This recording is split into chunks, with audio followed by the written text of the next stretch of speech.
شهدوا لقطة غير أخلاقية من دي بروين مع مدربه السابق أرتيتا مدرب أرسنال، والجماهير ترد على دي بروين أثناء خروجه بالزجاجات. في البداية ما تنسوش تدعمونا بلايك للفيديو والاشتراك في القناة وتفعيل زر الجرس. تصرف سيء من اللاعب دي بروين لاعب مانشستر سيتي يعتدي بالضرب على أرتيتا مدرب أرسنال في المباراة التي أقيمت على ملعب الإمارات من الدوري الإنجليزي، والتي انتهت بفوز السيتي بثلاثية مقابل هدف.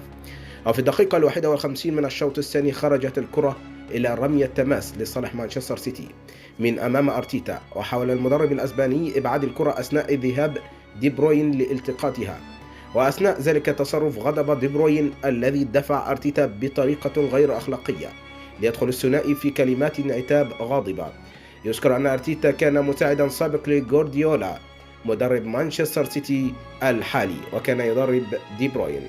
وأثناء خروج دي بروين الجماهير قامت بقصفه بزجاجات المياه بسبب ما فعله. ما رأيكم في تصرف دي بروين مع أرتيتا مدرب أرسنال؟ بالتأكيد نحن في انتظار آرائكم في التعليقات، ولا تنسوا لايك للفيديو والاشتراك في القناة.